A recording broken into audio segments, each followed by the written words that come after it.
Yo, what's up mga dol? For this video mga dol, mayroon po akong i-recommend sa inyo na website mga dol. Pang long term po to, pang full time, pwede part time, ano mga dol. But before that mga dol, don't forget to like and subscribe to my channel para updated mo sa bagong upload ng mga dol. So proceed tayo sa laptop mga dol. So nandito na po tayo sa laptop mga dol.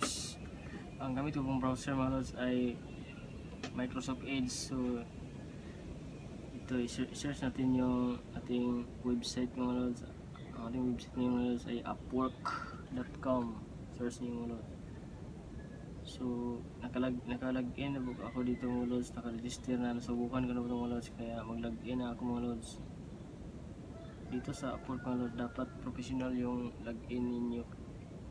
Totoo yung ilalagay ninyo sa inyong registration para maniwala yung client sa inyo pag-apply na trabaho. Kaya Gmail po yung gagamitin nito mga lods. So lagyan na tayo mga lods. Email, continue, password. Dapat damihan nyo yung password nyo, strong yung password nyo. May dito din lods para secure lods, mayroon silang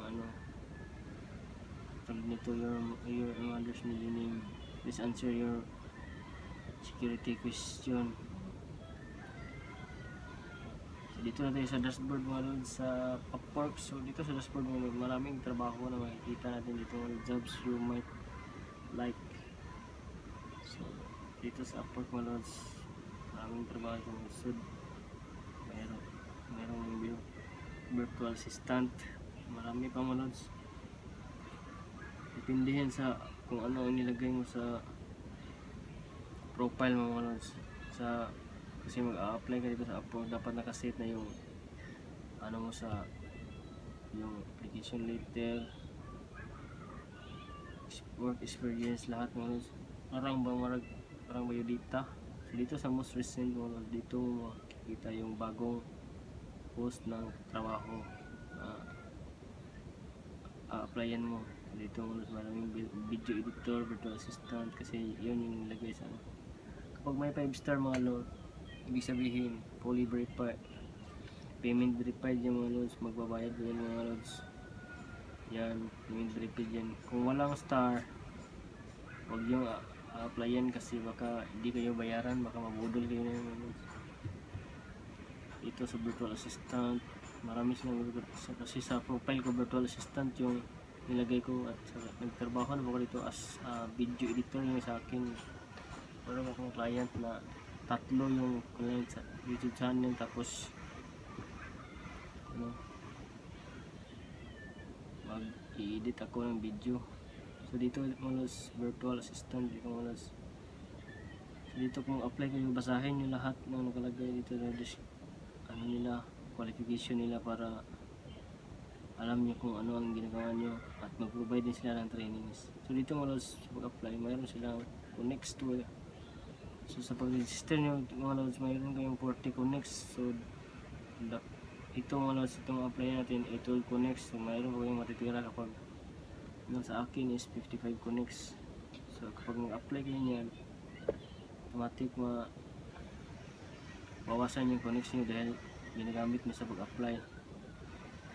So sa connects mo, pwede mo, kung wala kang connects, pwede mo bilhin, or sa end of the month mayroon 10 connects na ibibigay sa Upwork sa inyo. Kaya yung bago pa kayo mayroon kayong 40 connects, huwag nyo sayangan ma-apply mga lods. Dapat yung ma-applyan nyo na ma-qualified kayo agad para hindi masayang. $5 yata yung bayad sa Upwork kapag 10 connects, $5 yung bayad. Medyo mahal mga lods. So dito lang mga lods sa profile, dapat professional kayo mga lods, kasi totoo ito mga lods, legit ito mga lods, kasi yung mga client tumitingin sa mga profile. So dito mga lods sa search bar na mga lods, search mo kung ano yung gusto yung trabaho. I-search ko sa ang gusto ko ay virtual assistant. So kung bago ka pa lang, entry level muna, Tapos mamili ka dito sa baba kung ano, kapag may 5 star yan, pwede yan. Yan, kung walang star, huwag mo ano, ang apply yan. So ito featured, ito pwede ito.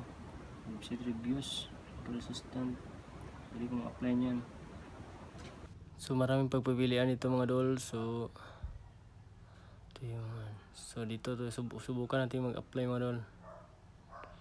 So balik tayo sa dashboard mga idol. So ito sa most recent post. So mag-apply tayo dito sa virtual assistant social media. Sample na ito mga idol ha. Tapos i-click natin itong apply. So pag-apply natin mga idol, ito may nakasulat sa baba, proposal settings 12 connects yung kailangan, tapos 55 yung connects natin kapag nakuha na apply tayo, minus 12 connects, 443 na lang yung natira. So dito sa job details niya, basahin niyo po yan mga idol. Nakafix na po yung price dito sa ating applyan, $80 na po yun, fixed price na po yan mga loads. So basahin nyo mabuti yung job details, tapos yung mga duties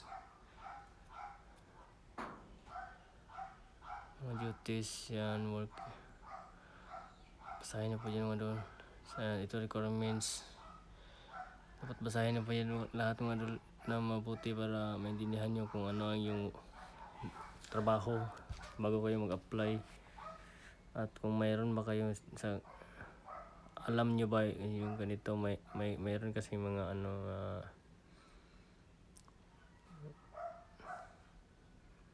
mga requirements na alam nyo yung qualified kayo dito. So dapat basahin nyo maigi mga idol.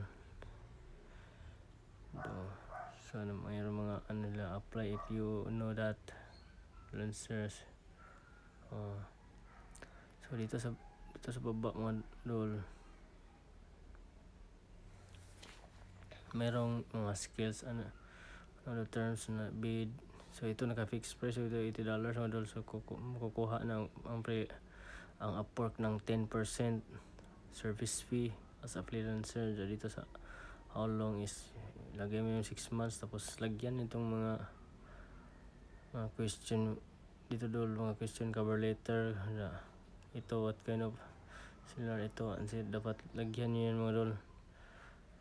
English talaga ang ilalagay dito mga dol. English, dapat galingan nyo yung pag explain para maintindihan ng client.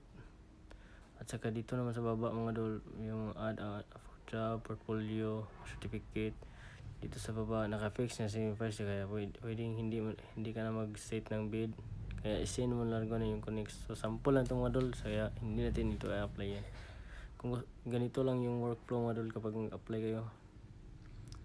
So madali lang ito dol. Kapag na-hire kayo dol, dito sa notification sa taas makikita nyo na